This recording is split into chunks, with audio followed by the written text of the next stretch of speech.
যশোরের আলোচিত ৩ কোটি টাকা আত্মসাতের মামলার মূল হোতা ফারজানা ইয়াসমিন নীলা এখনও পলাতক।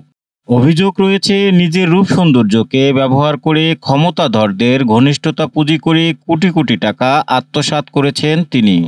শুধু তাই নয়, নীলার বিরুদ্ধে রয়েছে জাল টাকা, ভিওআইপি ব্যবসা, ভুয়া এলসি ও ব্যাংক প্রতারণা সহ অসংখ্য অভিযোগ। মামলায় তার ছেলে, মেয়ে ও এক সহযোগী আটক হলেও এখনও নীলার হদিশ মেলেনি। ডিবি পুলিশ জানায়, নীলাকে আটক করতে একাধিক টিম মাঠে কাজ করছে। বিএনপির ভাইস চেয়ারম্যান অধ্যাপক নার্গিস বেগম ৪ নং ওয়ার্ড মহিলা দলের সমাবেশে বলেন, আওয়ামী লীগের শাসনামলে নারীরা ছিল সবচেয়ে অনিরাপদ। যশোরে মহিলা দলের নারী সমাবেশে তিনি বলেন, বিগত সরকারের সময়ে নারীরা ঘর থেকে বেরিয়ে নিরাপদে ফিরতে পারেনি। বিএনপি ক্ষমতায় গেলে নারীদের নিরাপত্তা নিশ্চিত করার পাশাপাশি তাদের জন্য ফ্যামিলি কার্ড চালু করা হবে, যার মাধ্যমে তারা সরাসরি আর্থিক সহায়তা পাবে।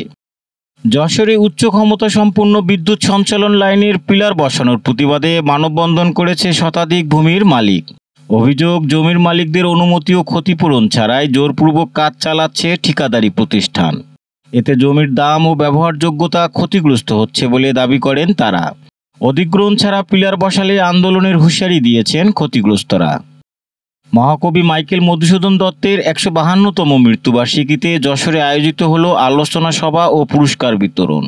জেলা প্রশাসনের আয়োজনে কবিকে স্মরণ করে বক্তারা বলেন, সাহিত্যে তার অবদান নতুন প্রজন্মের কাছে তুলে ধরা প্রয়োজন। অনুষ্ঠানে বিভিন্ন শিক্ষা প্রতিষ্ঠানের শিক্ষার্থীরা কবিতা আবৃত্তির মাধ্যমে কবির প্রতি শ্রদ্ধা জানান।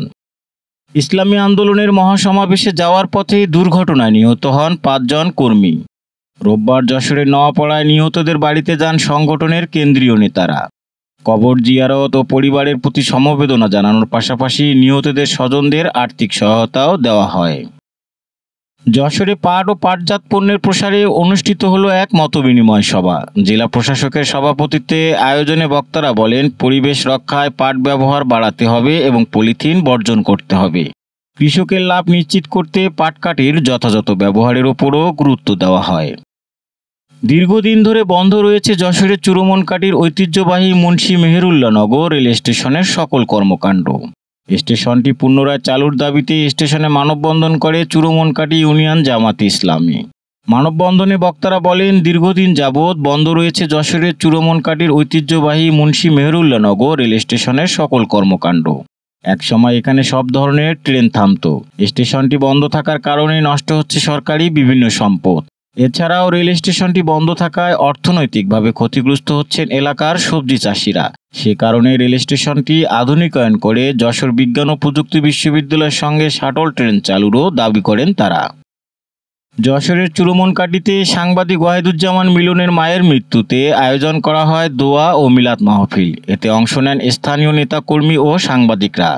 প্রয়াত জাহানারা বেগমের আত্মার মাগফিরাত কামনা করে দোয়া অনুষ্ঠিত হয়।